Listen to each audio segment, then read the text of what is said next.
Matindi ang naging epekto ng dumaang El Nino, lalo na sa mga sakahan. Sa tinamong pinsala mula sa pagkasira ng mga pananim, nagkaroon ng proteksyon ang ating mga magsasaka sa pamamagitan ng ating binigay na crop insurance. Sa nakalipas na 2 taon, mahigit 9,000 piso halaga ang naging bayad pinsala para sa mga apektadong magsasaka at mangingisda. Ngunit, mainam na rin na nailunsad na maaga ang mga modernong paraan ng pagtatanim tulad ng low water use farming technologies. Sa ating nasimulan na proyektong Lawa at Binhi, isinasagawa na ang mga modernong imbakan ng tubig upang lalong maging handa at protektado ang ating mga magsasaka sa banta ng tagtuyot. As we can see in all the world, weather events are, as has been predicted, getting more extreme, such as torrential rains that instantly shift to scorching heat waves, or vice versa.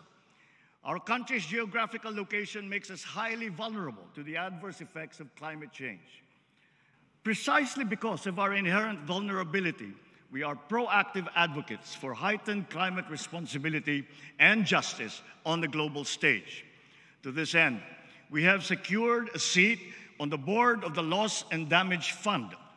And further, the Philippines has also been selected as host country to that fund. This will require an enabling law from Congress to confer the legal personality and capacity to the board. This welcome development shall complement all our other climate adaptation and mitigation measures and give us a strong voice to access the needed financial assistance for climate-related initiatives and impacts. Gayunpaman, ang pinakamahalaga ay ang buong bansa ay matibay at laging handa sa nakakapinsalang mga sakuna. Nangunguna ang ating mga DRRM workers upang tiyakin ang ating malawakang paghahanda at ang ating pagiging mulat at listo sa anumang oras.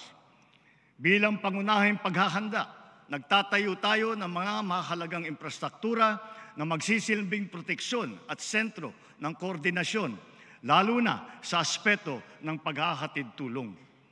Within the past 2 years, almost 100 evacuation centers have already been built.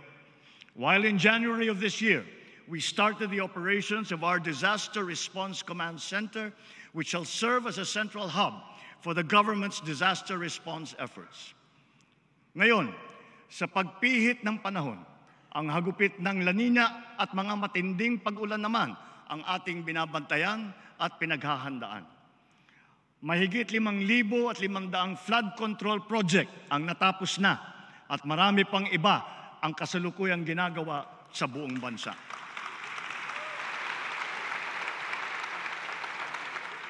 Isa na rito ay ang Flood Risk Management Project sa Cagayan de Oro River na magbibigay ng pangmatagalang proteksyon sa mahigit 600 ektarya ng lupa at 60,000 nating mga kababayan.